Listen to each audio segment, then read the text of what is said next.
Morning, all. All right, so I'm starting things off today with a news video. I do have the 2013-2014 season board all set to go, but I wanted to do this first, as in there's a lot to talk about that's going on today as we get into training camp, starting with the Tampa Bay Lightning. So Victor Hedman is the captain in Tampa.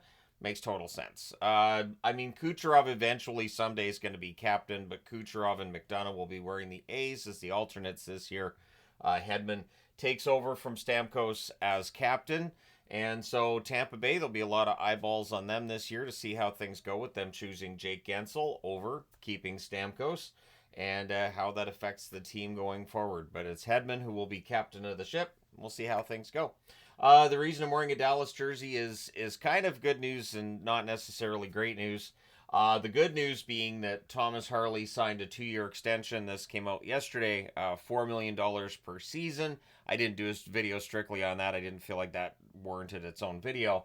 But Jason Robertson had foot surgery on July the 31st. He's going to miss a majority of training camp, which could also mean he's a little bit slower getting up to speed. We'll see how it affects the start of his season.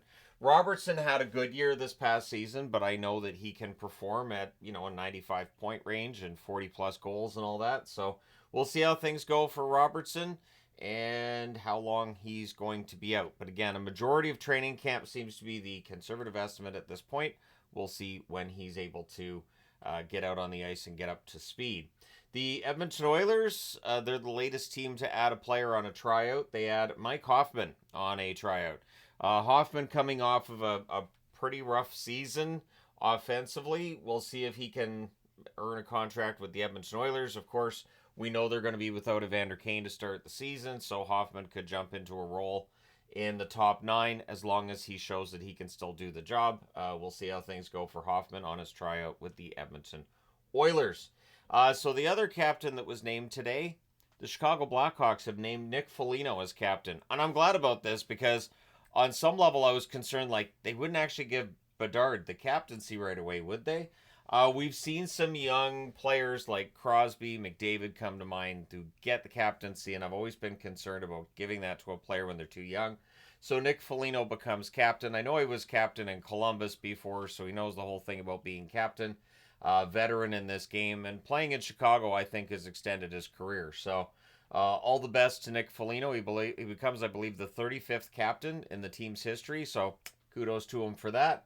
And we'll see how things go for him with the Blackhawks this coming season. So this is kind of major news in Canada, and potentially could have some far-reaching implications we're not thinking about right now. But Rogers, and Rogers, of course, the owners of Sportsnet, now become the majority owner of the Maple Leafs, or of Maple Leaf Sports and Entertainment. So not just the Maple Leafs, but Maple Leaf Sports and Entertainment. The plan is to pay $4.7 billion for Bell's 37.5% stake. I did see it quoted as $3.5 billion, but there's more sources saying it's $4.7 billion they're going to pay than 3.5.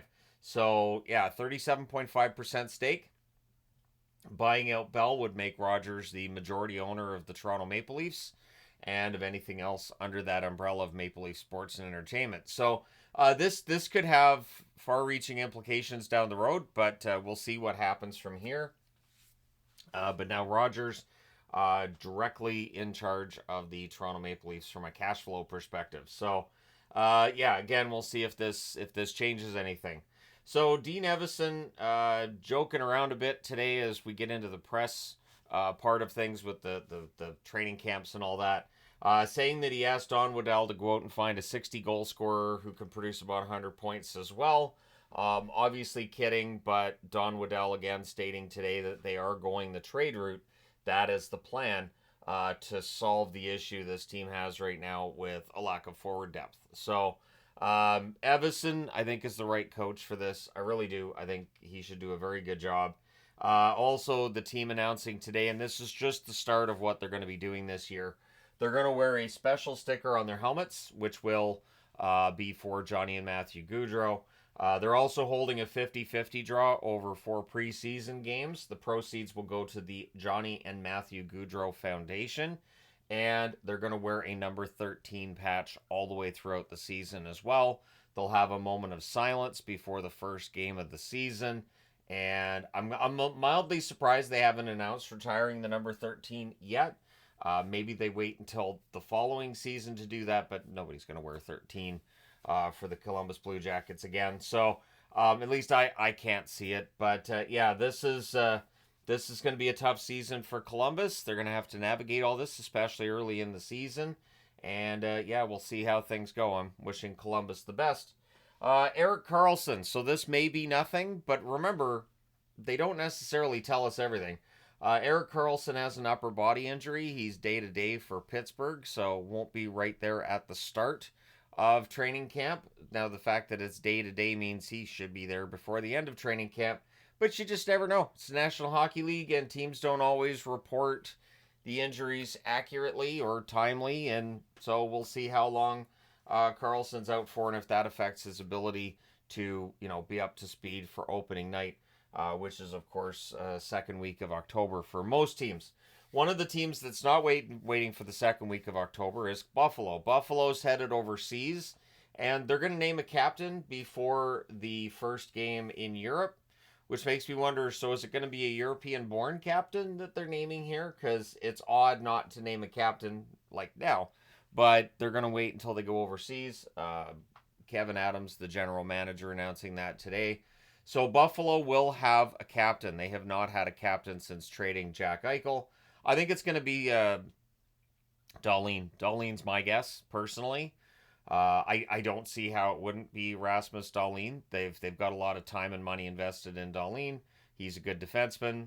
I think it would be a good move to name him captain, but we'll see. So, my question for you is, who would you name captain of the Sabres?